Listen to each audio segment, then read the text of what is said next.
Welcome to another Unwinding with Fiber and Fabric and Vlogmas 2022.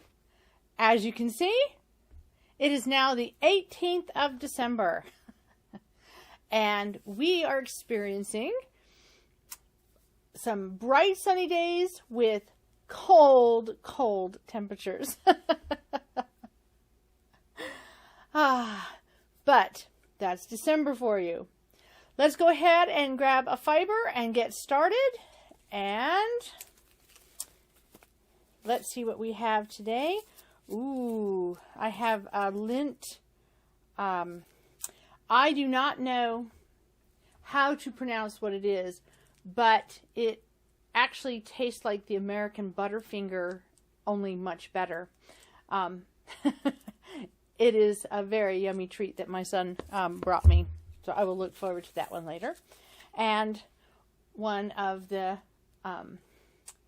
Ritter Sport, I believe it's a yogurt filled. Looking forward to that. So I'm hoping my hair is going to cooperate today, by the way. The cold has made it so there's a lot of static. I went to get ready for the video and about all I could do is throw it up like this and hope that it will hold. So today, spearmint. Now that definitely gets me in the mood for Christmas and definitely makes me think of the chilly temperatures we have outside. Let's open that up, get a good photo. That will be so lovely going on yesterday's yellow. So, the cold, I've been following how there's been some really heavy cold snaps in different parts of Europe. I've been watching other vloggers that are talking about it, hearing from my son that it has been very cold. But we keep going up and down, which is not, it's not unusual for where I live to have more temperate weather, more followed by some chilly weather. Oh, and I'm hoping that today that the camera isn't catching me always behind the spinning wheel. Sorry about that for yesterday. But so speaking of the cold and Christmas, the year that we moved from Colorado to Virginia, get my fiber bowl out. It had been, it had actually been a very warm Colorado winter, early part, I guess late fall and going into winter, and it had been unseasonably warm. And that's a really good thing when you're planning a move, especially when you're planning a move, everything is kind of on hold. We had issue where the person who ended up buying our house had put in a bid for our house, and it was supposed to all happen in by the end of October. However, they couldn't get their house the person who was trying to buy their house, their contract fell through. So instead of moving on Halloween, we started to get a little worried. And month after month, week after week, and literally month goes by. And in the last desperate, looking at the end of the year and wondering if we were going to be able to pull off this move as we'd planned, we ended up with a Christmas miracle. And the week before Christmas, days before Christmas, we sold our house, and my husband and I, and 2 cats and 2 rabbits proceeded to head east from Colorado. And it was one Christmas miracle after another, because we left Colorado as a big storm, a big cold front and snowstorm was on its way. And it took us 3 days to make the drive. And on day 2, my husband was pulling a trailer with his vehicle, and his vehicle started having issues. And here it was the 23rd of December, and the 23rd? No, it was the 24th of December. It was Christmas Eve, and we found ourselves still an hour or two away from our destination for the evening, and we had to desperately find a solution. Luckily enough, we were nearby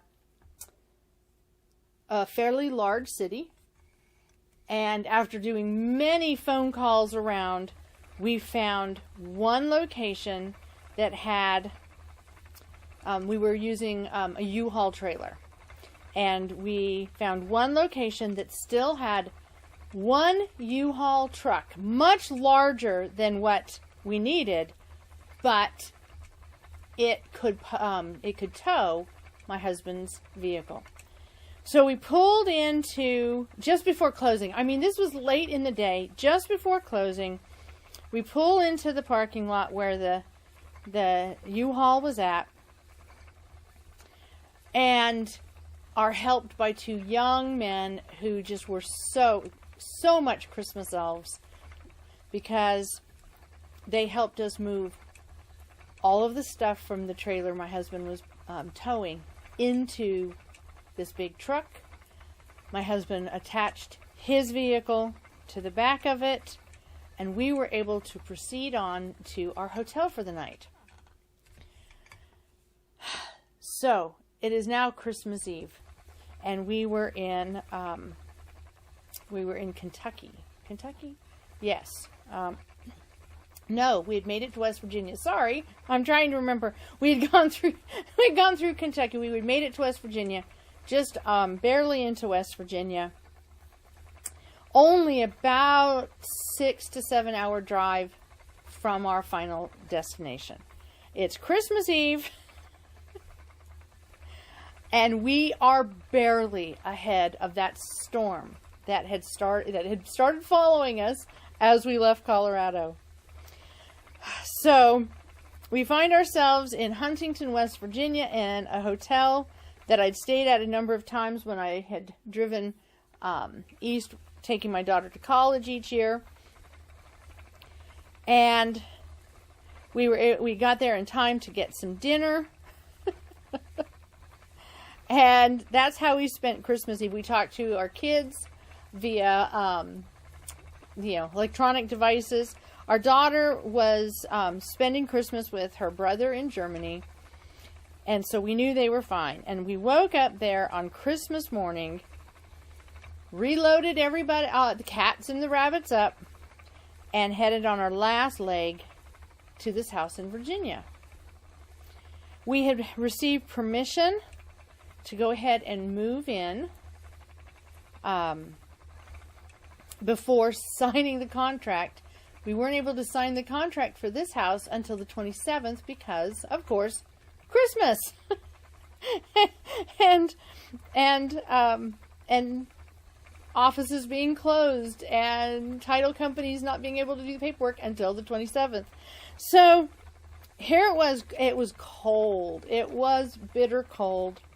We woke up to a dusting of snow. We ended up just barely making it up over the pass before the real storm came in, because it was coming.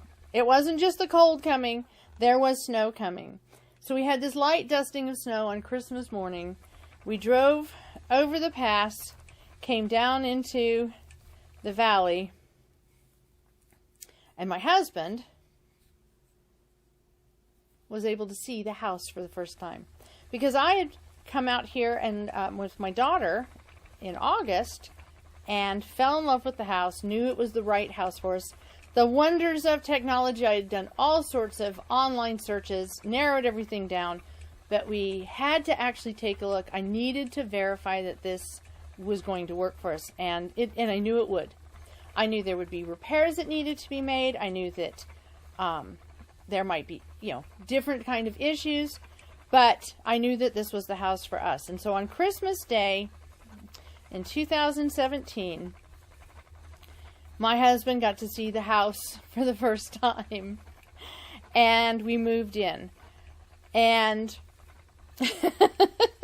it was cold, and the house still had a heat pump, and it had a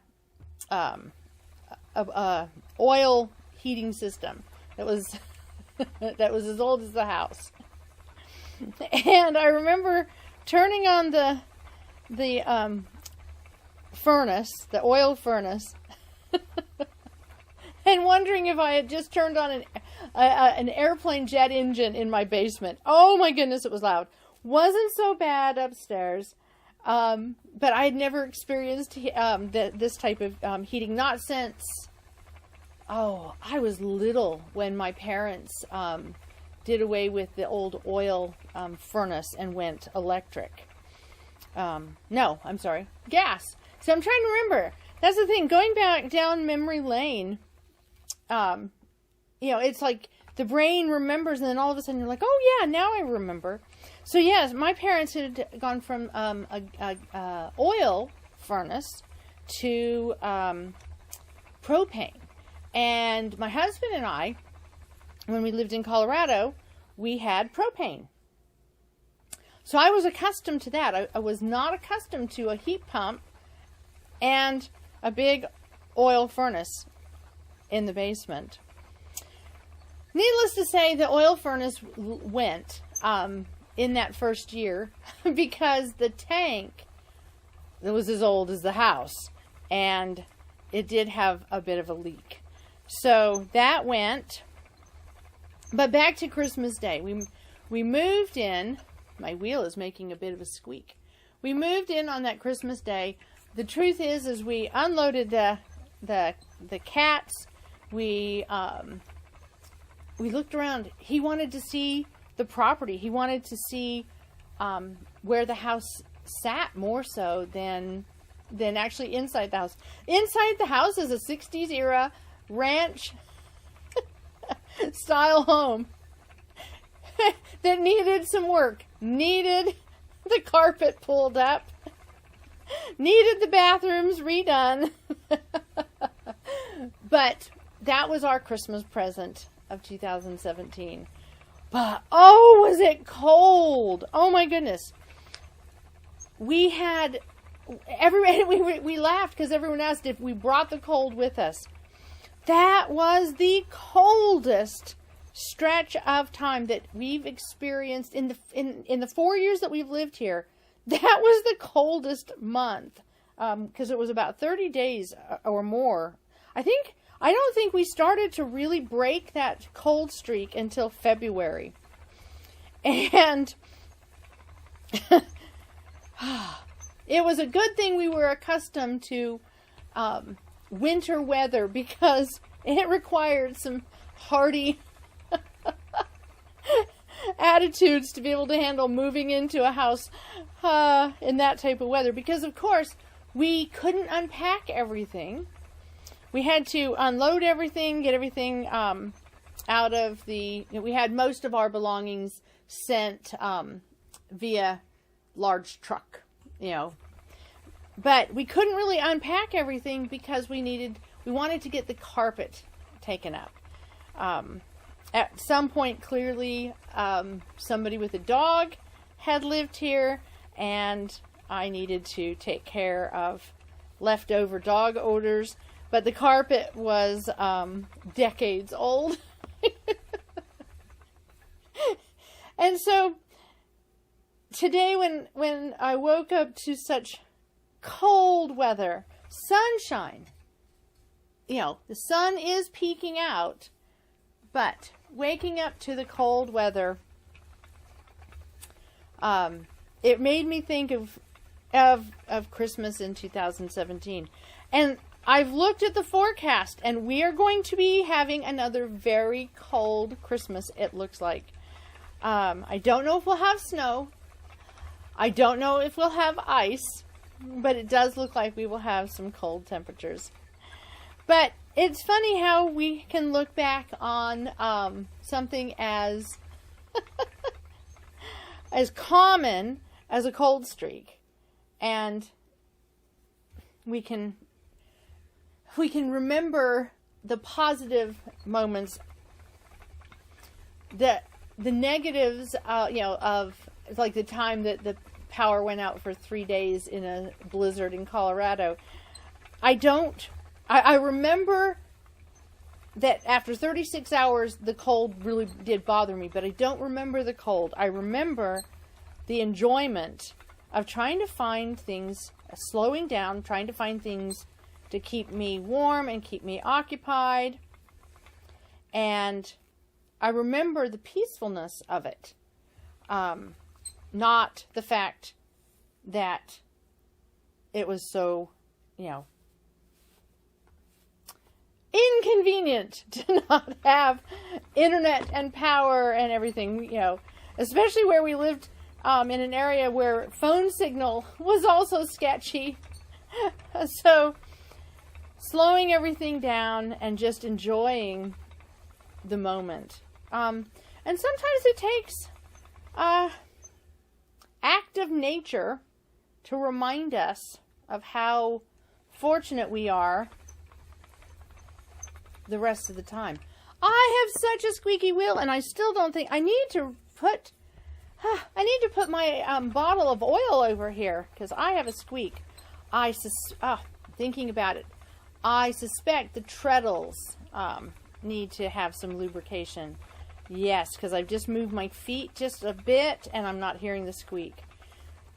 Breaking in a wheel that hasn't had as much use as my wheels definitely comes with things like, we have some squeaks. Let's address that. So I know what my husband will be doing when I get done recording this video.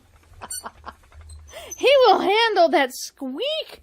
Oh my goodness, there's a squeak down there. I don't know if any of it's coming through on the microphone, but it's like I have a mouse down by my feet. Now, speaking of little critters, I wanted to, oh my goodness. Okay, I am going to pause and I'm going to get some, check to make sure that this squeak isn't something that needs to be attended to. Okay, I am back. I don't know if the squeak is going to behave itself and go away, but we'll give it a try. Clearly, I need to do a little clean up on this wheel before I try to finish Vlogmas. As I might have my husband do it. He'll put it on the work table, and in just a few moments he'll have all the old oil and such off of it, and it'll be good to go again. So as I was saying before the squeak so rudely interrupted me, I was going to talk about little critters besides the mouse that it sounded like my wheel had down there with it. I wanted to give an update on my little kittens. For those of you that are following the saga of Christmas and kittens, the kittens have reached, I think, a new milestone in their age and development, and they're beginning to settle down, not always running around and scampering, and they've started taking naps when I'm working in the office. This is a huge, huge improvement because I will tell you, doing editing the Vlogmas videos each day, when you have kittens that think that everything is something to play with, that has been a major challenge. But just this last couple days, they have started showing signs of settling down to when they want to be around me. They can be around me by curling up on a chair or curling up on a chair or playing quietly. They're no longer quite as anxious, I guess you could say. They still like to have lots of attention,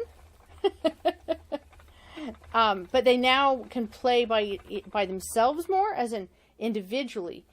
Initially, they were always within sight or sound of each other, and now I find them in their own little spaces. They're carving out their own little space. Of course, they would prefer to carve out the same exact space that the big kittens are in. But they are carving out their own space. They're relaxing. The bigger cats, well, Callie, otherwise known as Kitty Putty, she still just does not want to have anything to do with these two. But Ting, and I should try to pronounce that a little bit more.